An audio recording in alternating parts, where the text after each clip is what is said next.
খালেদা জিয়ার কবর জিয়ারত করলেন জাইমা রহমান সহ পরিবারের সদস্যরা। বিএনপির চেয়ারম্যানের দায়িত্ব নিতে যাচ্ছেন তারেক রহমান। মাহফুজ আলমের ভাইয়ের কোটি কোটি টাকার সম্পদ লড়ছেন এনসিপির হয়ে। যশোরের রেজিস্ট্রি অফিসের রেকর্ড সংরক্ষণগারে আগুন, বহু দলিল দস্তাবেজ ক্ষতিগ্রস্ত। যশোরে আজও দেশের সর্বনিম্ন তাপমাত্রা 8 ডিগ্রি, বিপর্যস্ত জনজীবন। উত্তাল ইরান, বিক্ষোভে নিহত 6। দর্শক, শুনছিলেন দিনের খবরের প্রধান শিরোনাম, এবার বিস্তারিত। তার আগে আমাদের ইউটিউব চ্যানেল সাবস্ক্রাইব এবং সব খবর পেতে ফেসবুক পেজ ফলো করে রাখার পাশাপাশি ওয়েবসাইট ভিজিট করুন। সদ্য প্রয়াত বিএনপি চেয়ারপারসন বেগম খালেদা জিয়ার কবর জিয়ারত করেছেন তার নাতনি জাইমা রহমান সহ পরিবারের সদস্যরা। শুক্রবার সকালে রাজধানীর জিয়া উদ্যানে সমাহিত দাদির কবর জিয়ারতে শ্রদ্ধা জানাতে যান তারা। পরিবারের অন্য সদস্যদের সঙ্গে নিয়ে সকাল 10:30টার দিকে জাইমা রহমান জিয়া উদ্যানে পৌঁছান। তার সঙ্গে পরিবারের মোট 20 জন সদস্য ছিলেন। তারা সেখানে দীর্ঘ সময় মোনাজাতে শামিল হন। জিয়ারত শেষে বেলা 10:40 দিকে তারা সেখান থেকে ফিরে যান। কবর জিয়ারতের সময় তাদের স্থির ও শান্ত থাকতে দেখা গেছে। জাইমা রহমানের সঙ্গে খালেদা জিয়ার ছোট ছেলে আরাফাত রহমান কোকোর স্ত্রী সৈয়দা শারমিলা রহমান, পরিবারের নিকটস্থ আত্মীয়রা উপস্থিত ছিলেন। গত মঙ্গলবার ভোরে এভারকেয়ার হাসপাতালে চিকিৎসাধীন অবস্থায় মারা যান বিএনপি চেয়ারপারসন বেগম খালেদা জিয়া। বুধবার মানিক মিয়া অ্যাভিনিউতে জানাজা শেষে তাকে রাষ্ট্রীয় মর্যাদায় জিয়া উদ্যানে শহীদ রাষ্ট্রপতি জিয়াউর রহমানের কবরের পাশে সমাহিত করা হয়।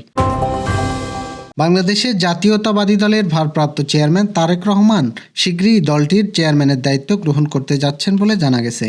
বিএনপির স্থায়ী কমিটির একাধিক সদস্য বিষয়টি নিশ্চিত করেছেন। গত 30 ডিসেম্বর বিএনপি চেয়ারপারসন ও সাবেক প্রধানমন্ত্রী বেগম খালেদা জিয়ার মৃত্যুতে দলটির চেয়ারম্যান পদটি শূন্য হয়। 1984 সালের 10 মে থেকে চলতি বছরের 30 ডিসেম্বর পর্যন্ত দীর্ঘ সময় ধরে তিনি বিএনপির সর্বোচ্চ দায়িত্ব পালন করে আসছিলেন। দলীয় সূত্রে জানায়, খালেদা জিয়ার কারাবন্দী হয়ে কারাগারে যাওয়ার পর থেকে বিএনপির সিনিয়র ভাইস চেয়ারম্যান হিসেবে তারেক রহমান ভারপ্রাপ্ত চেয়ারম্যানের দায়িত্ব পালন করে আসছেন। বিএনপির গণতন্ত্রের 7 গ ধারার 3 উপধারায় বলা আছে, যে কোনো কারণে চেয়ারম্যান পদ শূন্য হলে সিনিয়র ভাইস চেয়ারম্যান অবশিষ্ট মেয়াদের জন্য চেয়ারম্যান হিসেবে দায়িত্ব গ্রহণ করবেন এবং নতুন চেয়ারম্যান নির্বাচিত না হওয়া পর্যন্ত তিনি এই দায়িত্বে বহাল থাকবেন। আসন্ন ত্রয়োদশ জাতীয় সংসদ নির্বাচন লক্ষ্মীপুর 1 আসন থেকে জাতীয় নাগরিক পার্টির মনোনীত প্রার্থী মাহবুব আলমের 1,10,00,000 টাকার অসম্ভব সম্পদ রয়েছে। অন্তর্বর্তী সরকারের সাবেক তথ্য উপদেষ্টা মাহফুজ আলমের ভাই মাহবুব আলম পেশায় একজন ব্যবসায়ী।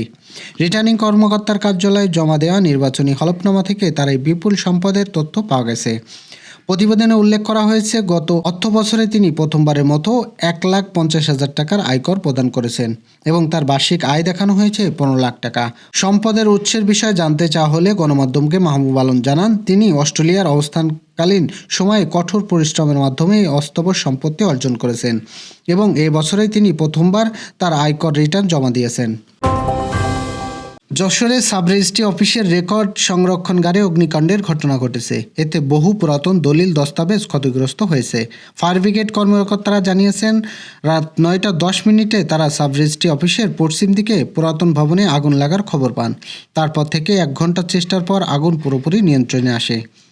সরজমিনে দেখা গেছে, ফায়ার ব্রিগেড কর্মীরা তালা দেওয়া ভবনে তালা ভেঙে পরিত্যক্ত ওই ভবনে ঢোকেন এবং আগুন নিয়ন্ত্রণে আনেন।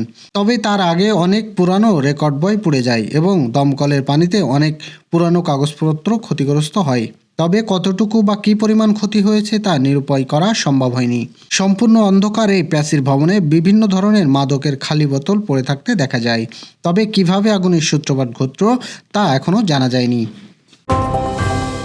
শৈত্যপ্রবাহে বিপর্যস্ত হয়ে পড়েছে যশোরের জনজীবন। কনকনে শীতে জুবুজুবু হয়ে পড়েছে সাধারণ মানুষসহ প্রাণীকুল।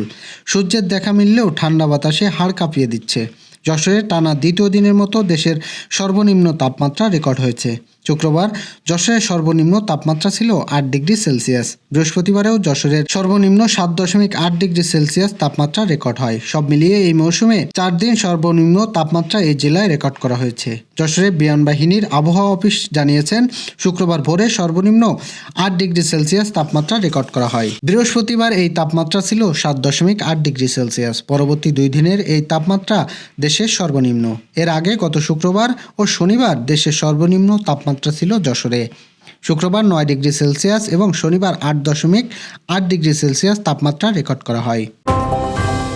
দ্রব্যমূল্যের ঊর্ধ্বগতি আর মুদ্রার রেকর্ড দরপতনের প্রতিবাদে ইরান জুড়ে ছড়িয়ে পড়া বিক্ষোভ চতুর্থ দিনে আরও সহিংস রূপ নিয়েছে।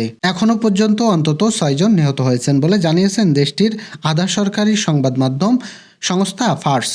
প্রতিবেদনে বলা হয়েছে, বৃহস্পতিবার লোরেস্তান প্রদেশের আজানা শহরে বিক্ষোভ চলাকালে অন্তত 3 জন নিহত এবং 17 জন আহত হয়। অনলাইনে ছড়িয়ে পড়া ভিডিওতে রাস্তায় আগুন জ্বালিয়ে দিতে দেখা যায় এবং গুলির শব্দে বিক্ষোভকারীরা লজ্জা লজ্জা স্লোগান দিতে শোনা যায়। এর আগে চারমাহাল বখতিয়ার প্রদেশে লাগোদা শহরে বিক্ষোভে আরও 2 জন নিহত হওয়ার খবর দেয় ফোর্স। সংস্থাটি জানায়, কিছু বিক্ষোভকারী গভর্নরের কার্যালয়, মসজিদ সহ শহরের হল, ব্যাংক সহ সরকারি উপস্থাপনায় পাথর নিক্ষেপ করলে পুলিশ টিয়ারশেল গ্যাস নিক্ষেপ করে। রোববার থেকে মুদ্রার দরপতন এবং দ্রব্যমূল্যের ঊর্ধ্বগতির প্রতিবাদে দোকানিরা আন্দোলনে নামার পর পরিস্থিতি আরও উত্তপ্ত হয়ে পড়ে। পশ্চিমা নিষেধাজ্ঞায় জর্জরিত ইরানের অর্থনীতি বর্তমান প্রায় 40% মুদ্রাস্ফীতির মুখে।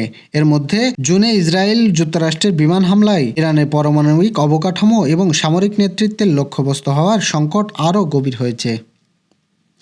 এই ছিল দুপুরের আয়োজন। রাতের খবর দেখার আমন্ত্রণ রইল। সেই সঙ্গে এতক্ষণ সাথে থাকার জন্য ধন্যবাদ।